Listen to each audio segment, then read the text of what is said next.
My friends, citizens, elders, students, workers, and dreamers, today I speak to you about a project that will mark a turning point in our nation's history, the arrival of a peaceful nuclear energy program built in partnership with an international partner. This conversation is not one of slogans or spectacle.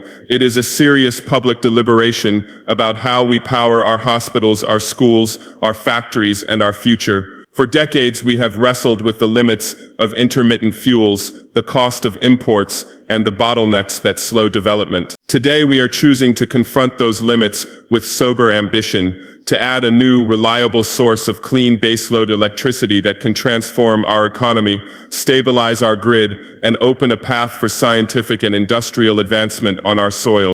A program of this magnitude invites both excitement and caution. That is right and proper. Energy is not just a technical matter, it is a social contract. When the lights stay on in a clinic, a life can be saved. When a factory can operate continuously, jobs are sustained. When a school has light and connectivity, children can study after dusk. Nuclear energy is proposed not as an end in itself, but as a means to broaden opportunity, to power irrigation, to desalinize where necessary, to support heavy industry, and to make electricity cheap enough that households and small businesses can thrive without fear of sudden blackouts or price shocks. This is why, if done responsibly, a nuclear program becomes a foundation of development. We must be clear from the start, this is about peaceful power, not politics. It is about generating electricity under strict safeguards, about building institutions that can manage complexity, and about training a generation of engineers, scientists, and technicians who will operate, maintain, and eventually innovate on the technology they help steward. The partnership we have chosen is a partnership of knowledge transfer and capacity building. It is not a sterile purchase. It is a multi-decade relationship that commits to training our people, locating maintenance and supply chains here, and supporting research programs at our universities. Safety will be the first and last word in every conversation. Nuclear power carries responsibilities that no project can evade. We will build independent regulatory institutions that meet international standards and are staffed with qualified professionals protected from political interference. We will work under the supervision and guidance of international agencies and abide by treaties that prevent proliferation and ensure safe operations. Our regulators will have the authority to issue licenses, enforce safety protocols, require transparent reporting, and halt operations if conditions demand. The safety culture we create will be non-negotiable. Openness, rigorous training, routine emergency drills, and continuous review of practices. The lives of our citizens and the integrity of our environment depend on these standards. Environmental protection is integral, not optional. A modern nuclear plant is designed with multiple layers of redundancy and containment to prevent releases. We will demand up-to-date designs with passive safety systems and robust emergency planning zones that are sensitive to local land use. Waste management will be handled with long-term planning, secure storage, and transparency. We will not leave burdens for future generations that we can reasonably manage today. Decisions about waste repositories, interim storage, and eventual decommissioning will be taken with public consultation and rigorous environmental assessments. We will ensure water usage is sustainable and that local ecosystems are monitored and protected. Transparency is essential to legitimacy. From the earliest feasibility studies to the final commissioning, information will be public and accessible. Contracts, financing terms, environmental impact assessments, and safety reviews will be published in clear language. Independent auditors and civil society observers will be invited to review progress.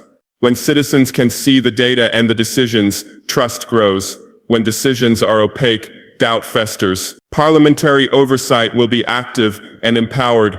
Elected representatives must have the capacity to ask hard questions and to act on answers. This degree of openness shields the program from corruption and builds confidence among investors, neighbors, and the global community. Financing such a program requires prudence and diversification.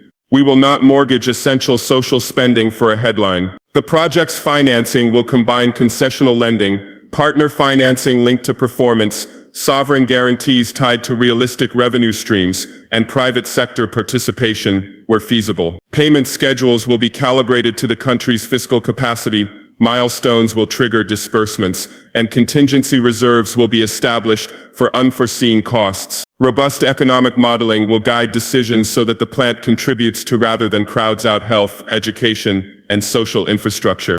Local economic benefits are a priority.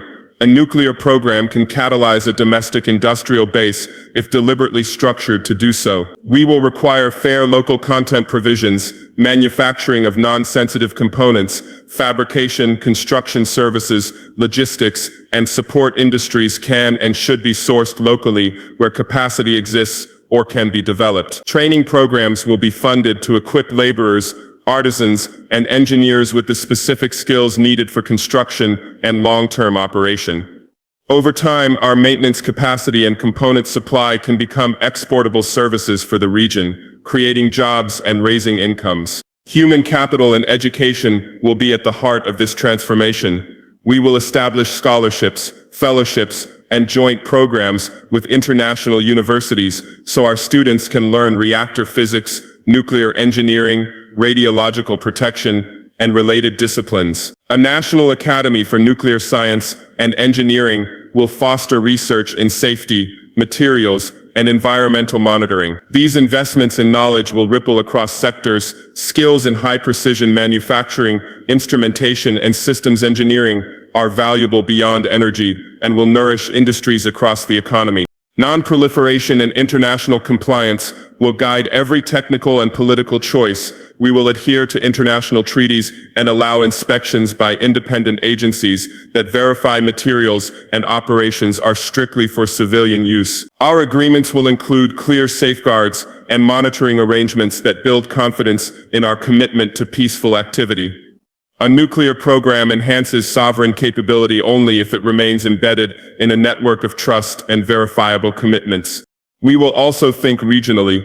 Energy systems do not stop at borders.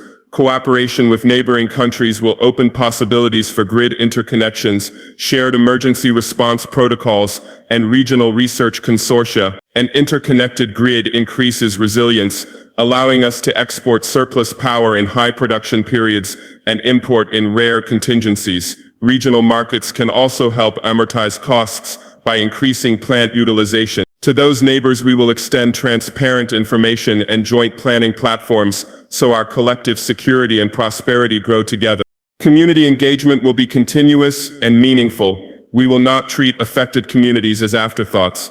The selection of sites, the design of buffer zones, and compensation for land use will involve genuine consultation. Host communities should see concrete benefits, roads, clinics, schools, and jobs tied explicitly to the program's presence. Grievance mechanisms must be local, swift, and empowered. Where relocation is unavoidable, it will be voluntary with full compensation and robust support for new livelihoods. A nuclear project cannot proceed with consent, it must proceed with partnership. Operational excellence will be our standard. We will adopt internationally benchmarked procedures for plant management, maintenance, and performance metrics. Safety drills will be routine exercises, engaging not just plant staff, but local hospitals, police, and emergency services. Redundant monitoring systems will measure radiation, air, soil, and water quality continuously, and data will be published in near real time for public scrutiny. Lessons from global incidents teach us to institutionalize humility. We will learn from others, welcome peer reviews, and constantly update protocols. Emergency preparedness is non-negotiable. We will have clear evacuation plans, medical protocols for radiological incidents, stockpiles of necessary medicines and equipment, and rapid communication channels with citizens. Exercises will be frequent and realistic, and hospitals will be trained to handle a range of contingencies. Emergency response is a public good that must be rehearsed before the plant ever reaches commercial operation. Energy planning will integrate nuclear within a broader clean energy strategy. Nuclear provides firm baseload capacity that complements renewables. We will pair nuclear with aggressive investments in solar and wind, in energy efficiency, and in grid modernization, so that overall emissions fall and energy security rises. Nuclear is not a substitute for renewables, but a complement that allows the whole system to run more reliably. Policies will encourage distributed generation for local clinics and schools, while central nuclear units support industry and urban centers. We will maintain environmental monitoring long after the plant's operational life. Decommissioning plans are part of the contract, not an afterthought. Funds set aside from day one will finance eventual dismantling and site restoration. This intergenerational planning ensures that the benefits of power do not leave future burdens. Technology choice will favor mature, well-understood designs with strong safety records and global support networks. We will avoid exotic or untested systems that raise risk and cost. The partner selection process will be competitive, transparent, and based on technical merit, as well as commitments to training and local content. Procurement will be visible and accountable, and include independent technical assessments. We will invest in research and development to adapt technologies to our climate and needs. Local research can improve corrosion resistance in heat and humidity, optimize cooling systems for regional water availability, and tailor maintenance schedules for local supply chain realities. Research clusters tied to the academy and universities will be funded to innovate in areas where national conditions differ from temperate region models. Public health implications will be monitored continuously. Radiation protection standards will be stringent and enforced. Food safety near the plant sites will be regularly tested, and agricultural zones will be managed so that food systems remain secure. Clear guidelines on land use and monitoring will reassure consumers and trading partners that produce meet safety standards. Economic diversification remains central. Nuclear is a facilitator, not a substitute for building a varied economy. We will use reliable power to attract light manufacturing, agro-processing, and service industries that create jobs across skill levels. We will avoid the trap of overconcentration and ensure policy incentivizes a wide base of employment and enterprise development. Cultural respect will guide land use and community design. Sacred sites and cultural heritage areas will be protected. Planning will include archaeological assessments and ongoing dialogue with traditional authorities. Development that disrespects heritage invites resistance. Development that honors heritage becomes durable and rooted. We must also plan for small-scale threats, cybersecurity in a digitized plant environment, supply chain disruption for critical components, and staff retention. We will secure our digital controls, diversify suppliers where feasible, maintain stockpiles of critical spares, and design career pathways to keep talent in country. Staff retention will be supported by competitive, transparent remuneration, continuous professional development, and family support programs.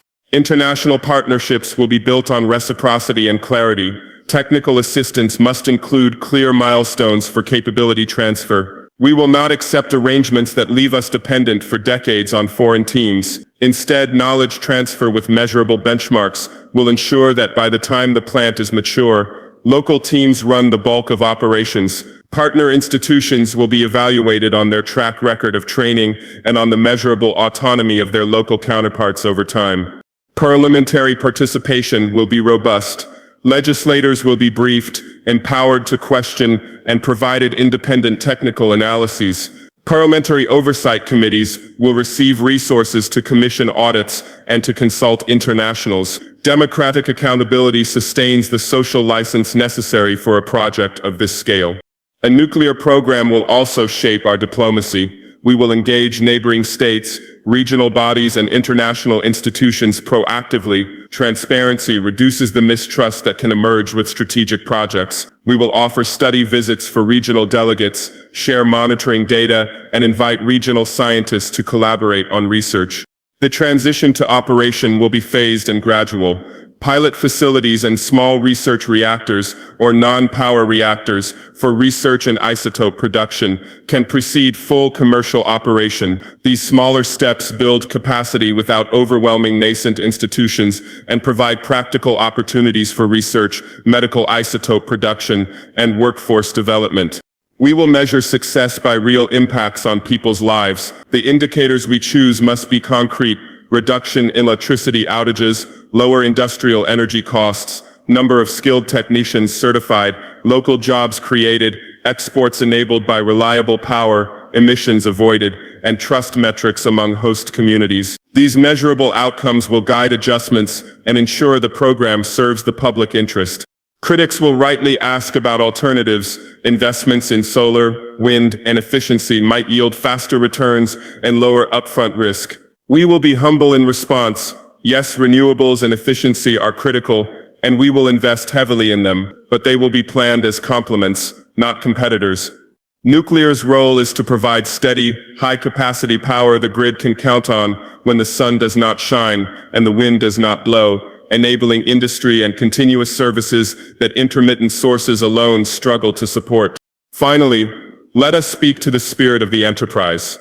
Choosing to host a peaceful nuclear program is a statement of confidence in our institutions and in our people's capacity to learn and to manage complexity. It is also a commitment to the future, to a future where our children are trained in advanced sciences, where our researchers publish papers, where our factories run uninterrupted, where our hospitals never lose power during a crisis, and where our economy benefits from predictable, clean energy.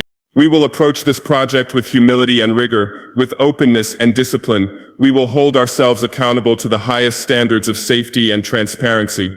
We will build institutions that last. We will train people who stay. We will protect the environment and respect our communities. We will measure outcomes by how many children study under reliable lighting, how many clinics never close for lack of power, how many small businesses grow because electricity is affordable, and how many jobs are sustained because industry can operate day in and day out. If we do this well, we will transform a technological choice into a human achievement. We will show that large, complex projects can be managed with integrity and that sovereign decisions can be exercised responsibly. We will demonstrate that ambition need not trump prudence and that development can be both bold and careful.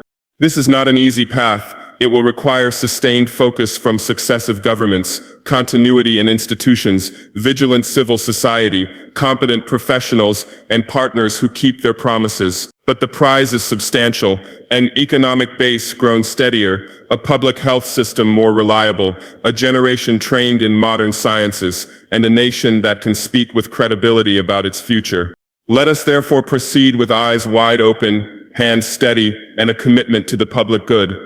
Let us build not simply a plant, but the institutions of excellence that will safeguard our children, power our industries, and nurture the knowledge economy of tomorrow. May this endeavor, if pursued with rigor and transparency, become a source of pride, proof that we can undertake complexity, protect our people, and turn energy into enduring progress.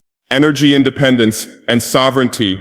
The project ensures the nation can meet its own power needs without relying on foreign-controlled energy sources. Economic growth catalyst. Stable and affordable electricity will boost industry, attract investors, and power long-term economic development. Technology transfer and local expertise. Russian cooperation includes training engineers and scientists, building a skilled local nuclear workforce. Sustainable and low-carbon energy. Nuclear power provides a clean, reliable alternative to fossil fuels, aligning with global environmental goals. Geopolitical shift and strategic partnerships. The deal signals a move toward diversified alliances, reducing dependence on traditional Western partners. My friends, energy independence is not an abstract slogan. It is the material basis of sovereignty. To control the lights is to control the day-to-day capacity to care for your people, to keep clinics running through the night, to power schools and small factories, to pump water to fields, and to keep refrigerators cooling medicines and food. When a country's energy relies on decisions made far away, on political shifts, embargoes, or volatile world markets, its policy choices are constrained and its people pay the price. Choosing a path to reliable, domestically managed energy is therefore an act of self-determination. It lets us set our priorities without first asking permission. Sovereignty in energy means three practical things. First, diversification of supply so no single external actor can hold our grid hostage. When supply chains, fuel sources, and technologies are diversified, renewables, storage, and firm power interruptions elsewhere do not become national crises here. Second, local capacity to operate and maintain critical infrastructure, so our fate is not tied to foreign technicians or spare part timelines. Training engineers, certifying technicians, and building local manufacturing and repair shops puts the tools of power into our hands. Third, financing structures aligned with national budgets, so energy projects do not crowd out schools and clinics. Prudent financing preserves policy space to invest broadly in human development. Energy independence also strengthens diplomatic autonomy. A nation that meets its own basic needs can engage partners from a position of choice rather than necessity. That freedom lets us pursue balanced relationships, negotiate fairer terms, and resist conditionalities that would erode domestic priorities. It allows us to cooperate regionally from strength, sharing surplus when we can, and asking for support when exceptional events occur, without being compelled into political bargains that undermine national interests.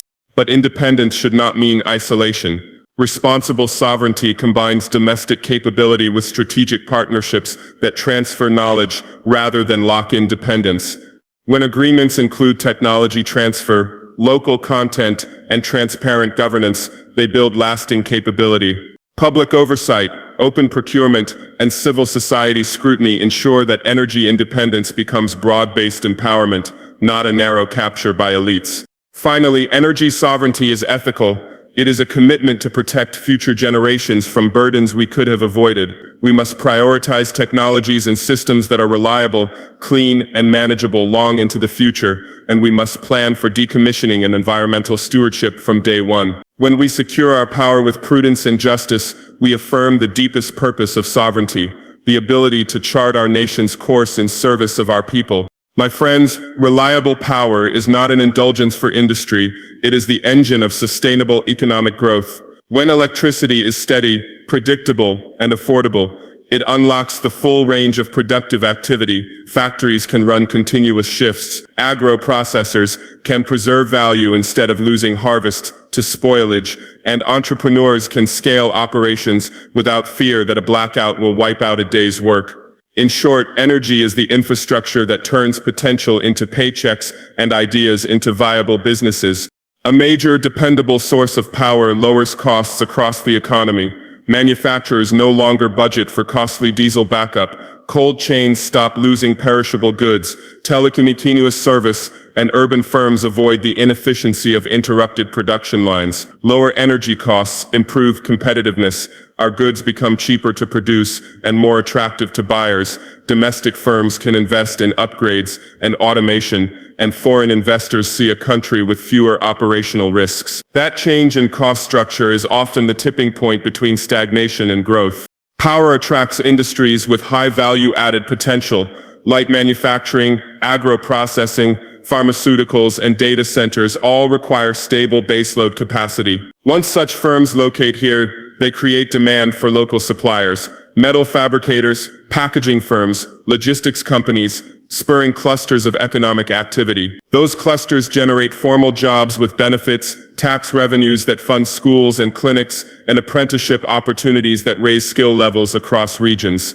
The multiplier is real and sustained when energy constraints are removed.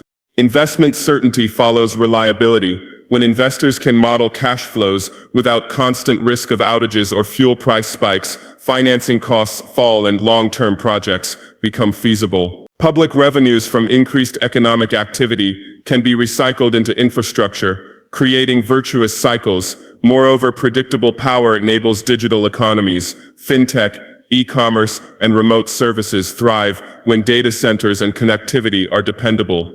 Job creation is not only in factories, but across the whole value chain. Construction, plant maintenance, logistics, quality assurance, and professional services expand. Training programs linked to plant operations create career ladders, reducing brain drain and building a domestic talent pool attractive to more investors. Finally, stable power supports resilience and diversification. It allows agriculture to move up the value chain through processing, supports small enterprises with electric tools, and underpins public services that make communities livable for workers and their families. That is how energy becomes more than watts and megawatts. It becomes the catalyst for broad-based, durable prosperity. Let us therefore treat power not as a luxury, but as the anchor of our economic future. My friends, technology transfer is not a gift. It is an obligation and an investment, one that turns imported systems into homegrown capability. When a partner brings equipment but keeps the know-how, the hardware becomes a showroom piece. True partnership hands over the manuals, opens the control rooms to our students, and commits to training programs that leave permanent skills behind. We must insist that every agreement includes measurable benchmarks for local expertise, number of technicians certified, percentage of maintenance tasks performed domestically, and milestones for indigenizing component production. Local expertise multiplies returns.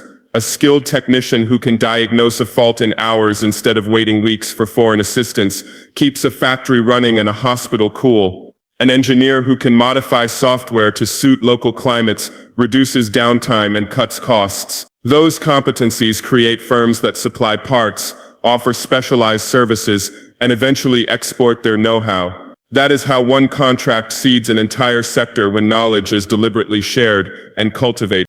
Education is central. We need vocational pathways co-designed with industry, not classroom syllabi divorced from reality. Apprenticeship programs placed in operating plants, rotating fellowships between universities and factories, and certification that employers recognize will make skills portable and valuable. Scholarships should target regions and groups historically shut out of technical careers. Women, young people from rural towns, and returning diaspora specialists must find clear ladders into productive work. Policy shapes outcomes. Local content clauses must be enforceable and time-bound. A plan to move from assembly to fabrication with independent audits and public reporting. Procurement should favor firms that invest in training and joint ventures that create local ownership. Tax incentives can reward companies that build supplier development programs and incubators that mentor startups from prototype to market. Retention matters as much as training. Career pathways, competitive pay, continuous development, and decent working conditions keep talent local. Create centers of excellence, research labs, and maintenance hubs so professionals can advance without emigrating. Bonding graduates is not enough. Create reasons to stay. Promising careers, entrepreneurship support, and national pride in building systems that work. Knowledge must be codified and shared. National repositories of manuals, translated into local languages and adapted to national contexts, remove gatekeeping. Open curricula, shared simulation centers, and joint research projects with partner institutions accelerate learning. Intellectual property arrangements should favor joint ownership when local modifications add value. Finally, measure it. Publish dashboards showing certifications, local procurement percentages, and uptime improvements tied to domestic work. When citizens can see progress, partnership becomes accountable. Technology transfer done right is the most durable form of aid. It converts equipment into competence, contracts into careers, and dependence into autonomy. Let us demand it, fund it, and build the institutions that make it real. My friends, the future we choose must be powered by energy that sustains life, not degrades it. Sustainable, low-carbon energy is more than an environmental preference. It is a strategic imperative. Clean power lowers pollution that sickens children and burdens hospitals. It reduces exposure to volatile fossil fuel markets, and it opens pathways to new industries that do not trade long-term health for short-term gains. When we invest in renewables, storage, and efficiency together, we create energy that is reliable, affordable, and compatible with the climate our grandchildren will inherit. Practically, sustainability demands a portfolio approach. Solar farms and wind parks deliver abundant daytime and seasonal supply. Storage, batteries, pumped hydro and thermal stores smooths variability, and efficiency measures cut demand so every kilowatt goes further. Distributed generation, mini-grids, and rooftop solar brings power to remote clinics and schools immediately. while larger plants back up industries and cities. This mix reduces transmission losses, increases resilience in storms, and democratizes access so rural communities no longer wait years for central grid extensions. Low-carbon energy also drives economic opportunity. Local assembly of panels and turbines creates manufacturing jobs. Battery repair workshops and grid modernization firms spawn small enterprises. Training programs for installers and technicians build marketable skills. Green investment can attract concessional finance and climate funds, lowering the cost of capital for infrastructure. Policies that combine incentives, feed-in tariffs, performance-based contracts, and targeted subsidies for storage steer private capital toward projects that deliver social as well as financial returns. Careful planning prevents social and environmental harm. Land for large solar or wind projects should be selected to minimize impacts on livelihoods and biodiversity, with community consultations and benefit-sharing arrangements as standard. Reclamation and recycling plans for batteries and panels must be in place from the outset. Energy transitions should include just transition measures, retraining for workers affected by fossil fuel decline, and social safety nets to smooth economic shifts. Governance underpins credibility. Transparent auctions, open contracts, and independent monitoring reduce corruption and ensure value for money. Grid codes, interconnection standards, and robust permitting processes allow renewables to scale without destabilizing systems. Data transparency, publishable generation emissions, and cost metrics let citizens judge progress. Finally, sustainability is a moral choice. Choosing low-carbon paths signals care for vulnerable communities who suffer most from climate change. It aligns development with global efforts to limit warming while unlocking technologies that raise living standards. Let us therefore commit not to trendy projects, but to coherent policy mixes that make clean energy reliable, affordable, and inclusive. In doing so, we power schools, clinics, and factories while protecting the land and air our children will inherit. My friends, this moment marks more than an engineering choice. It signals a geopolitical shift that calls for strategic clarity and careful stewardship. When a country takes new partnerships in technology, finance, or energy, it redraws some lines of influence, and with that comes both opportunity and responsibility. Strategic partnerships broaden our options and reduce dependence on any single external source. They let us bargain from strength, secure better terms, and attract diverse investments that serve national priorities. But they also demand that we be deliberate to negotiate hard, to protect our autonomy, and to build reciprocal relations that transfer capability rather than prolong dependency. A smarter foreign policy is one that diversifies relationships. No single alliance should decide our fate. By cultivating multiple partners, regional neighbors, established democracies, rising economies, and global institutions, we create buffers against coercion and open channels for trade, technology, and knowledge. Each partnership should be evaluated on concrete returns, jobs created, skills transferred, environmental safeguards, and respect for our legal norms. Where external assistance contributes to domestic capacity building, it should be embraced. Where it risks creating long-term obligations out of short-term gain, it must be resisted. Strategic partnerships require clear, enforceable agreements. Contracts must spell out technology transfer, local content, dispute resolution, and exit clauses. Sovereign decisions should include parliamentary scrutiny and public disclosure to guard against hidden liabilities. Transparency is the best defense against capture. When citizens can see terms and timelines, partners are incentivized to perform. We must insist on benchmarks for capability transfer, timelines for local staff to assume core roles, and link payments to verifiable milestones.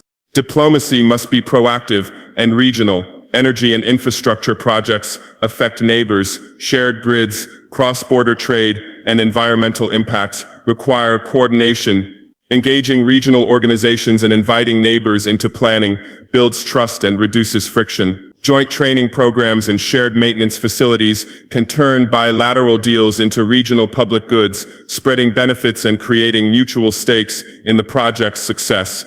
Equally, our military and security postures must remain strictly defensive and transparent. Strategic partnerships must not be allowed to erode civilian control or to import arrangements that create dependency in defense logistics or basing rights without democratic oversight. Civilian institutions, parliaments, courts, independent regulators must retain the final say on terms that affect sovereignty. Finally, we must develop domestic institutions that can manage complex partnerships, legal teams, contract negotiators, economic modelers, and oversight bodies that understand long-term implications. Investing in these capabilities is as strategic as any pact, because a capable state negotiates better deals, protects public interest, and sustains sovereignty. In embracing new partnerships, let us be bold but exacting, use diplomacy to expand options, enforce agreements to build capability, involve neighbors to share risks, and strengthen institutions so that our choices translate into lasting independence and shared prosperity.